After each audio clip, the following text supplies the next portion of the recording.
So after watching a couple of those little videos and the book, you'll start to see that we have certain colors that go along with certain feelings. And so, um, four colors that you're going to need today to do this next step are yellow, blue, purple, and red. Um, and we're going to use some other colors that are optional, but those are the main colors that we are going to be coloring. We are not going to color inside of the eyes. We're going to leave the white that's inside of the eyes. We're going to leave the teeth white as well. You do have the option when we do the yellow for the happy face to color in the tongue red. But the rest of these just keep the eyes white, the mouth the way that they are. You could add a lighter blue for the tear.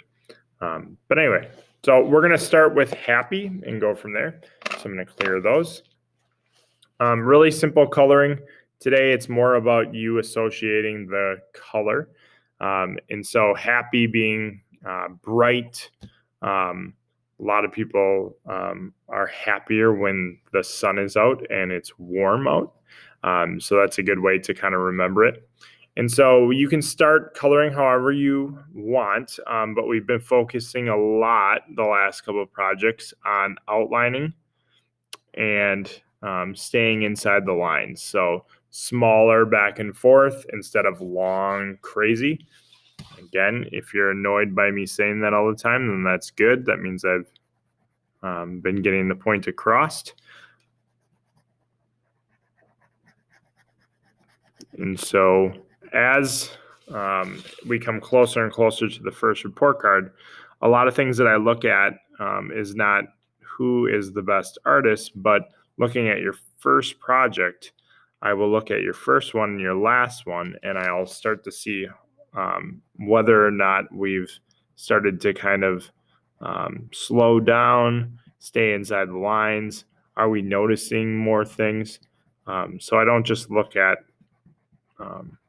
who can do things the best. I grade students on how much they've learned, depending on where they were when they started. So first project to this project will tell me a lot. And so if we look, I've stayed inside of the square. I didn't go inside of the mouth and I didn't go inside of the eyes. I want to check for white spots. Okay. And then with this one, I have the option of taking a red or a pink and lightly coloring in the mouth. Okay. So for sad, sometimes when you're sad, people will ask you, oh, do you feel blue? And so they're actually using the color that is associated with sad in the question of how you're feeling. So blue being a darker color, we'll talk about scared being purple, but blue and purple are usually the colors for winter, which some people enjoy snow and all of that, but it usually goes with lack of sunlight and how blue isn't always a color that's going to give you a ton of happiness if you're looking at it for a long time. There are artists that do paintings that are just in the colors of blue and purple,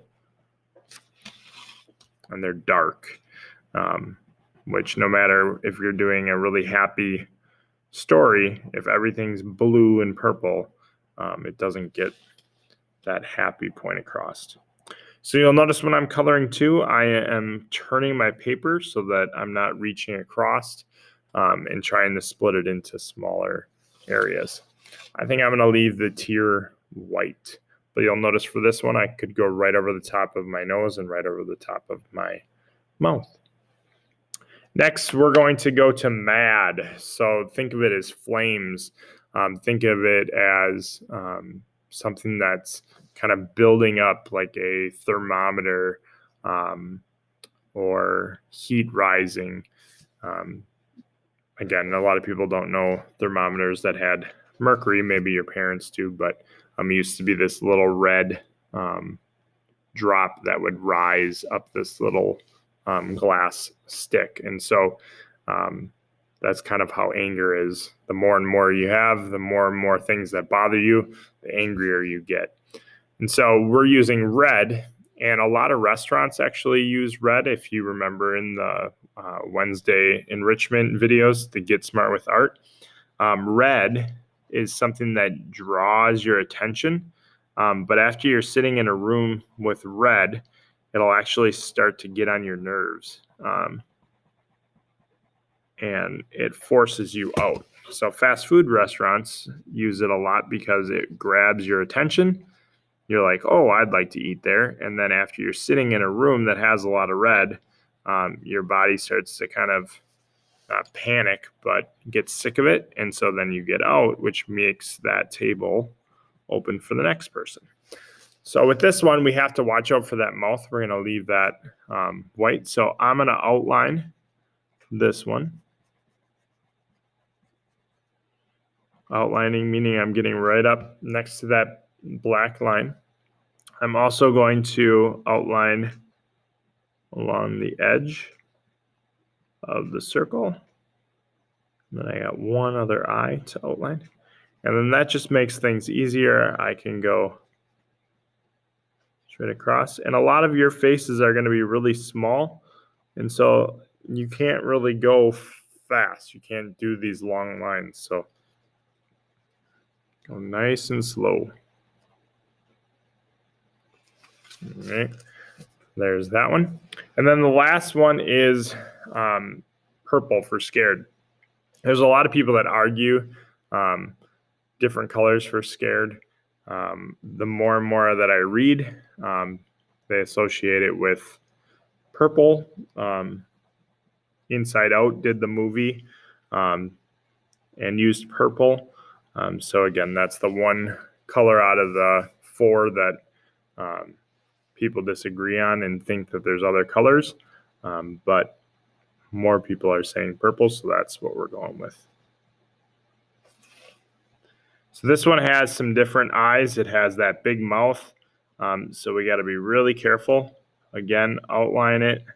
Try not to get inside. We're going to start to get away from crayon projects.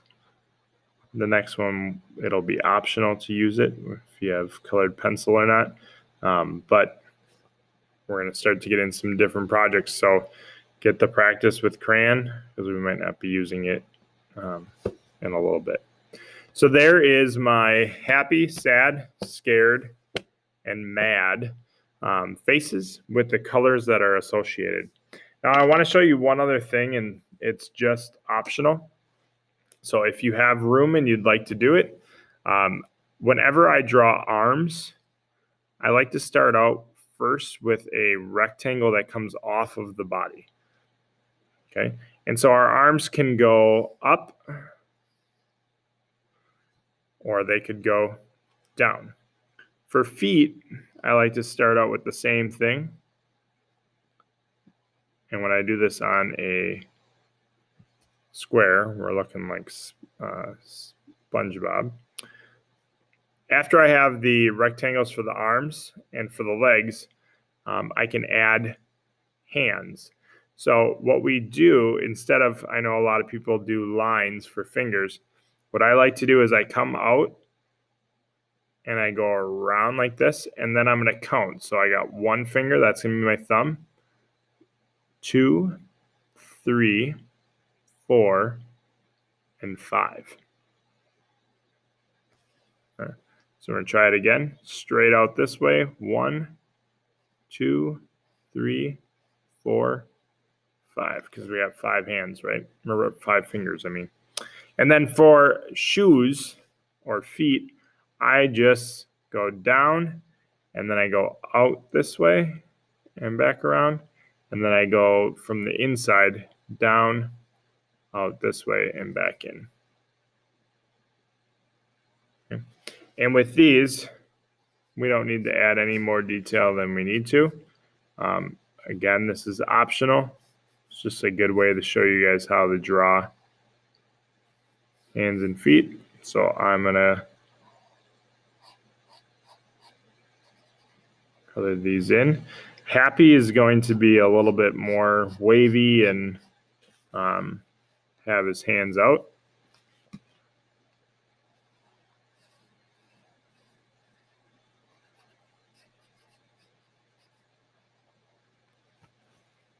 Okay. Sad is going to have legs a little closer together.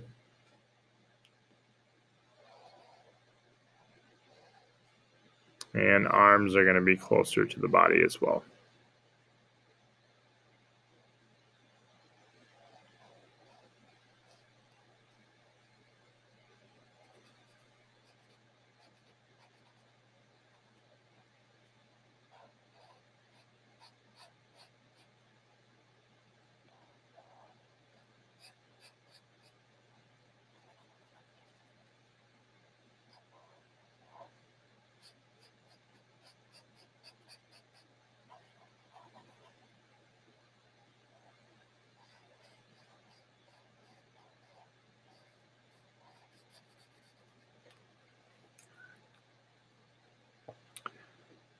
For Mad, let's throw him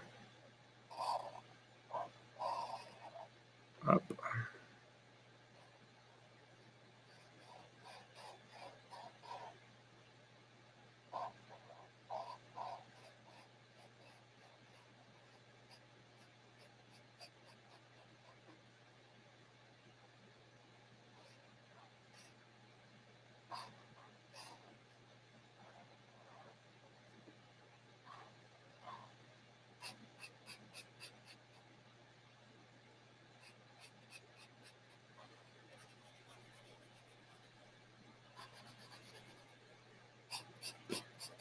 And then for the last one, which is Scared,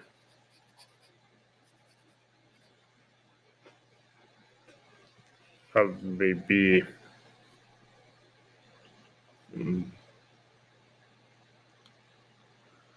this emotion. I don't know if I can do without going into the crayon.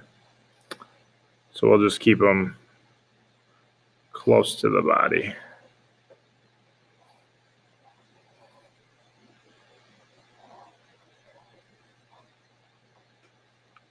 We'll make it as if the hands are clenched instead of open. So they look like little circles.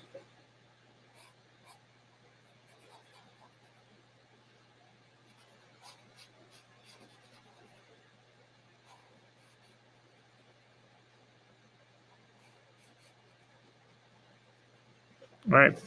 So that is our last step, which is optional. We have our colors and we have drawn simple hands and feet. So hopefully you learned a couple things with this project.